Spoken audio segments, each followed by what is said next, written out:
Bonjour les loulous, alors un petit message pour vous dire que je vous ai fait une vidéo sur la correction des deux polycopiés qui concernent le camp de mise à mort de Auschwitz de Birkenau. Vous trouverez tout, j'ai fait l'exercice au fur et à mesure, vous n'aurez qu'à suivre pour recopier. Vous aurez le cours qui sera collé à la fin de la vidéo. Il y a ma fille qui me regarde sur ça. Et du coup, voilà, vous avez tout pas à pas, vous pourrez recopier le cours, c'est la fin du chapitre, vous avez le lexique, on a déjà tout collé. Donc, on avait mis Charlotte Salomon à gauche, les repères à droite, la carte avec son parcours.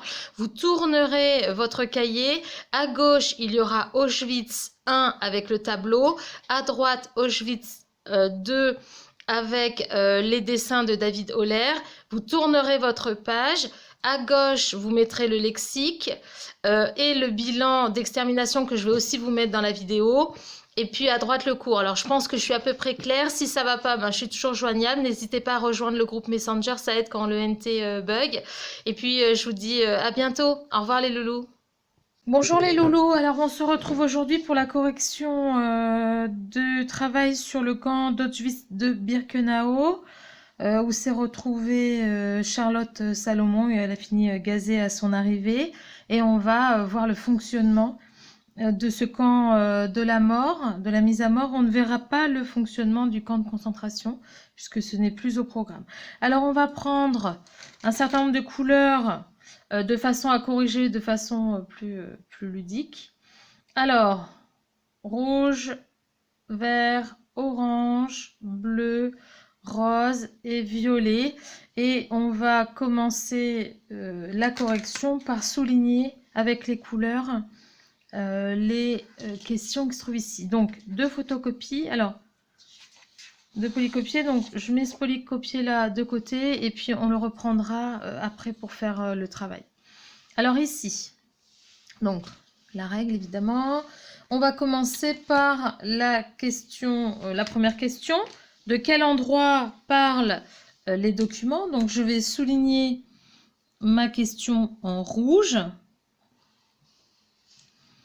Et du coup la réponse se trouve ici à droite. Et bien nous sommes là, nous étudions le camp d'Auschwitz de Birkenau tel qu'il était en 1944. Alors ensuite, où se situe ce camp? Eh bien, il faut se reporter à la carte de Charlotte Salomon que vous avez travaillé avant. Et ce camp se situe dans le Grand Reich, à l'est de l'Europe. Alors, je vais essayer de vous trouver un stylo pour le noter. Ici, dans le Grand Reich, à l'est. Est-ce que ça va pour tout le monde? Je ne sais pas si vous voyez bien. Donc, ensuite, quelle population est visée particulièrement par le document 3? On va prendre le stylo, le feutre orange. Et puis, on va de nouveau souligner ici en orange. Et on va aller chercher le document 3 qui se trouve sur l'autre polycopier. Et du coup, ici, il est bien fait mention des Juifs. Ici, vous l'avez encore. Ici. Et puis, mentionné ici dans le texte. Est-ce que ça va les loulous pour tout le monde? Ouais, parce qu'hier, je ne me suis pas rendu compte que parfois, je ne vous montre pas comme il faut. Alors, on va poursuivre. Donc, je retourne. Mes feutres sont pénibles. Je retourne à ma première feuille. Je vais prendre cette fois-ci du rose. Et je vais souligner ici la question suivante. Y a-t-il un autre groupe de population visée? Et sur le polycopier, on avait ici la mention des Tziganes avec le schéma. Et puis ici, dans le texte, tout en bas, liquider tous les tziganes. Voilà, j'espère que ça va pour tout le monde. Alors, le rose, eh bien, c'est fait. On va passer, alors, à la question 6, parce qu'elle est plus facile. Et puis après, on reviendra sur les étapes qui permettaient de compléter le tableau. Alors ici, la question 6, on va la souligner en vert, s'il veut bien. Et du coup, c'est sur l'autre polycopier que nous allons trouver des indications. Alors, j'espère que vous voyez bien. Du coup, oui, ça va. Alors, on avait ici la mention d'un médecin SS. On peut aussi souligner le commandant du camp qui explique comment il gérait l'arrivée des Juifs au camp. Et puis, ici, on reverra leur rôle. Les personnes, les Juifs qui étaient affectés à ce qu'on appelle un Sonderkommando, qui était en fait une équipe de détenus juifs qui s'occupait des chambres à gaz, et ils étaient éliminés au fur et à mesure pour ne pas dévoiler ce qui se passait dans les crématoriums. Donc ça, c'était la réponse, j'espère que vous voyez bien, la réponse à la question 6. Alors, après, on va passer aux questions 4 et 5, et on va devoir jouer entre les deux documents pour pouvoir compléter le polycopier. Alors là, je vais utiliser le violet pour la question 4. Décrit, est-ce que vous me voyez là? Oui. Décrit le processus de l'arrivée des wagons à la disparition des corps. Et là, on va jouer finalement sur le polycopier 2 pour ce qui est de la description du processus, et ça va nous permettre de compléter ce polycopier. Alors, première étape, les Juifs comme Charlotte arrivent par wagons à bestiaux de toute l'Europe, et ils vont arriver ici, je ne sais pas si vous voyez, là ici, l'entrée du camp. Je vous avais mis la photo sur le polycopier de Charlotte Salomon, et la rampe de débarquement, ici. Donc, les wagons sont déchargés les uns après les autres. Est-ce qu'on me voit bien? Oui, j'ai l'impression. Décharger les wagons les uns après les autres. Les Juifs donc descendent apeurés, souvent c'est la nuit, il y a les chiens, il y a des SS en armes qui leur parlent en allemand, qui les bousculent, qui les pressent. Il y a des lumières un peu blafardes, vous voyez, une espèce d'oppression à l'arrivée des Juifs. Et quand on les a arrêtés, on leur a demandé de prendre leurs affaires personnelles et précieuses. Et du coup, souvent, ils arrivent avec 1 ou 2 bagages, et on va leur demander de déposer les bagages qui seront ensuite récupérés par les nazis qui vont se les approprier. Alors, une fois que les Juifs ont déposé les bagages, ils vont marcher sur la rampe et ils vont passer devant des médecins SS qui vont décider si oui ou non ils seront gazés tout de suite ou s'ils sont quand même aptes à travailler, et c'est eux qui vont faire le tri. Alors, il faut savoir que les femmes avec les jeunes enfants, si les femmes n'arrivaient pas à lâcher leurs enfants, et les enfants en dessous de 15 ans étaient directement menés à la chambre à gaz, les personnes malades, les personnes âgées aussi.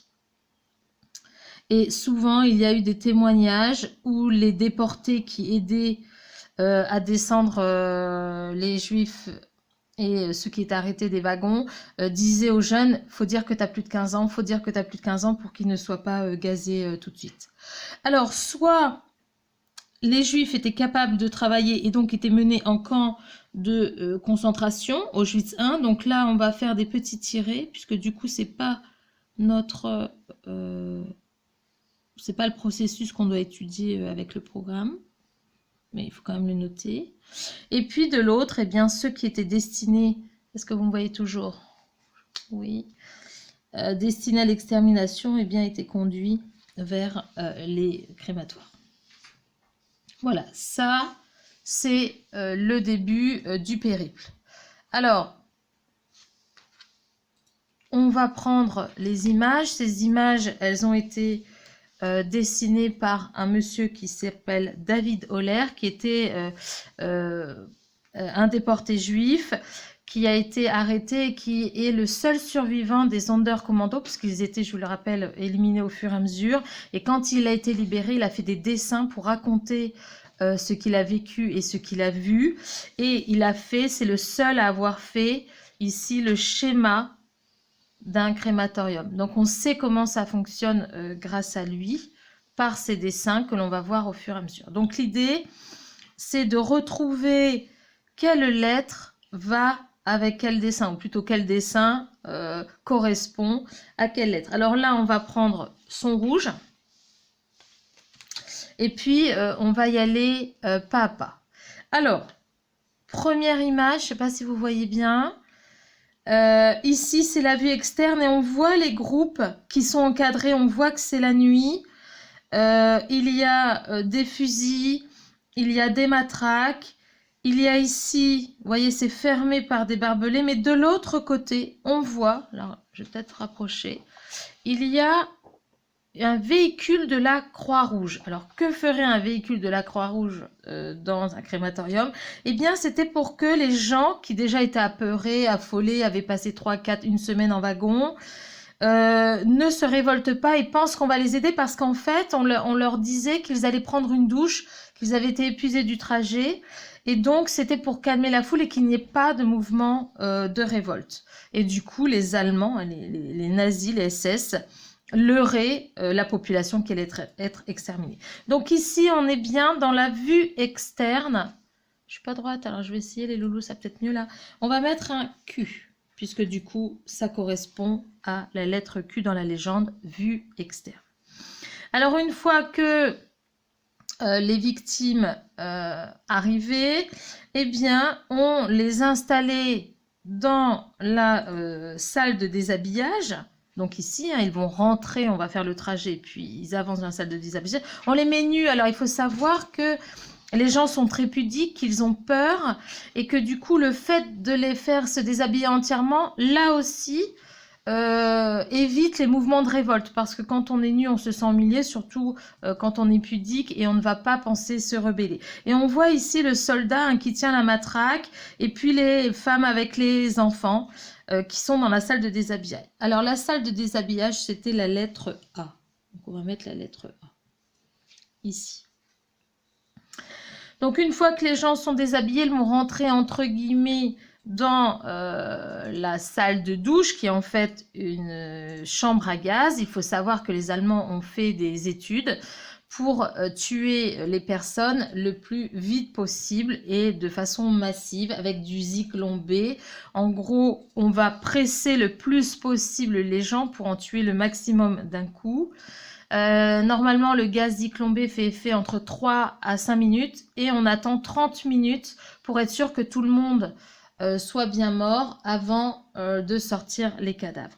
Donc là, on est dans la lettre D, qui est la chambre à gaz. Et l'on voit la terreur hein, et finalement cet homme qui apparaît immense et puis ces femmes qui s'interrogent, qui ont peur et voilà, cet instinct de protection, elles se protègent. Alors il faut savoir qu'on a retrouvé des traces de griffes, d'ongles au plafond et au mur, en haut des murs, parce qu'en fait, au fur et à mesure que le gaz allait agir, il manquait d'oxygène et donc ils cherchaient l'oxygène et se montaient les uns sur les autres et grattaient le plafond. Alors une fois que les personnes sont décédées, on va ouvrir au bout de 30 minutes, on le voit ici. Alors attendez, je décale.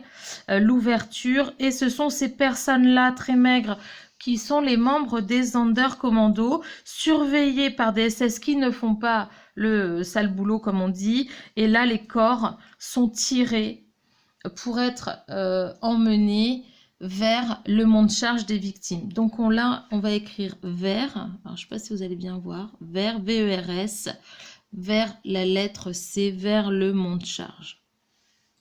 Ici. Donc on a fait l'entrée, la salle de déshabillage, la chambre à gaz et le monte-charge pour monter à l'étage.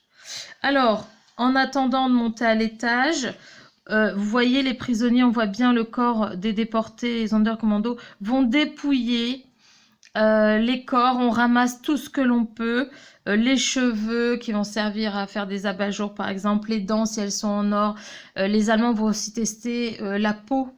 Ils vont faire aussi des lampes à base de peau humaine.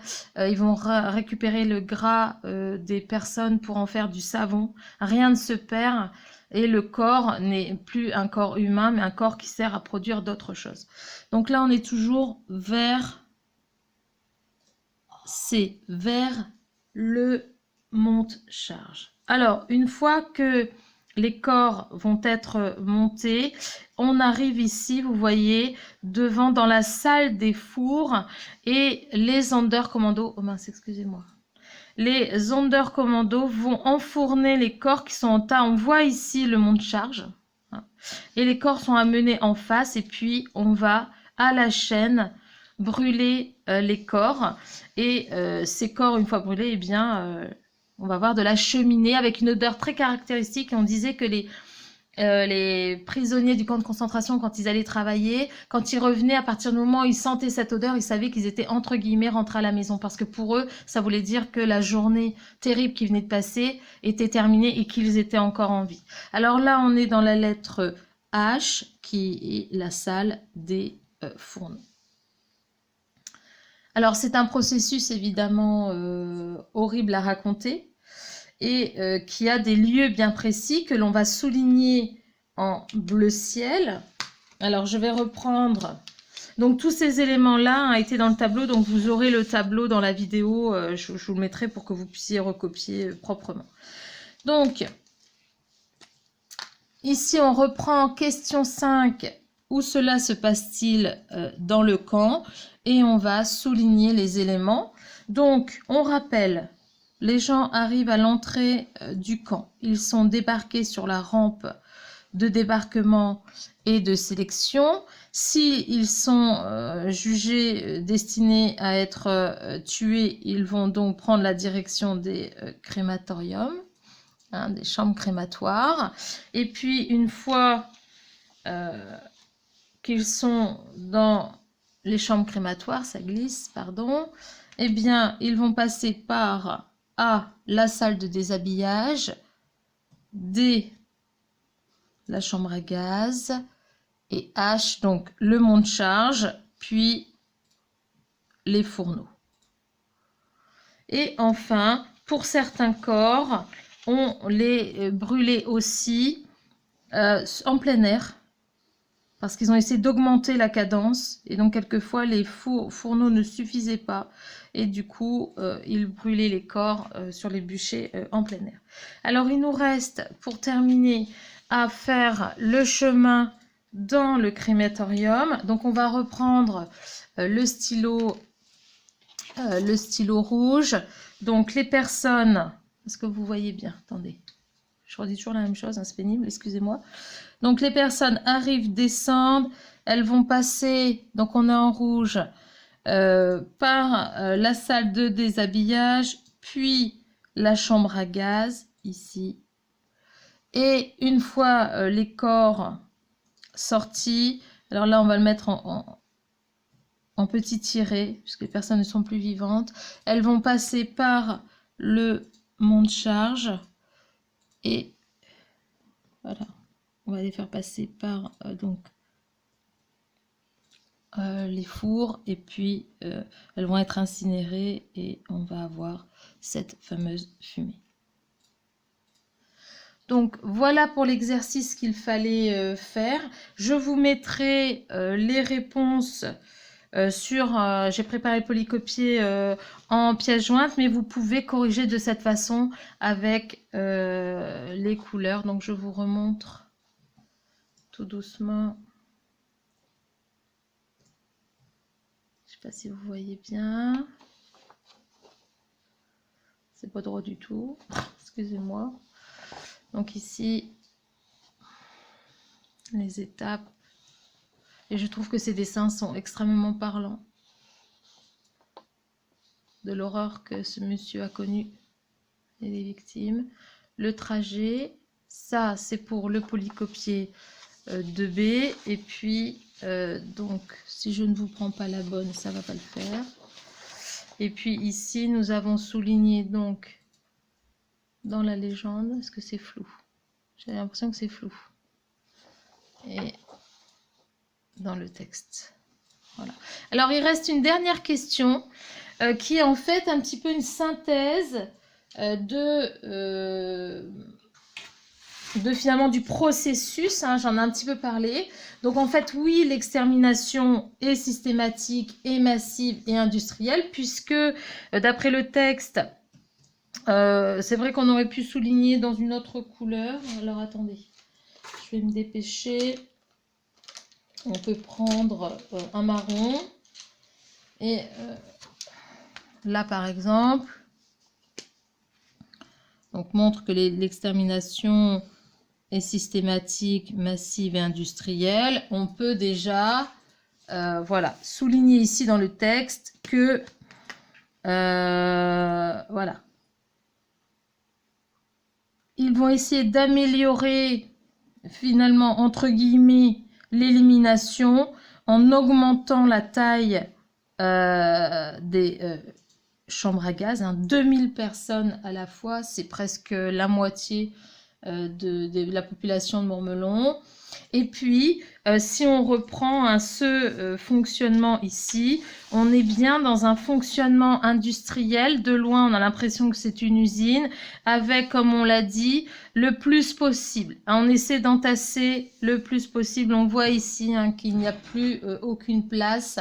Et tout est calibré pour aller le plus vite possible et le plus rationnellement possible. Il n'y a pas de temps mort et c'est 24 heures sur 24. Donc voilà pour ce qui était de cet exercice. J'espère que vous avez tout bien compris. N'hésitez pas à me demander s'il y a quoi que ce soit et je vous souhaite une belle après-midi en espérant que le NT revienne. Au revoir.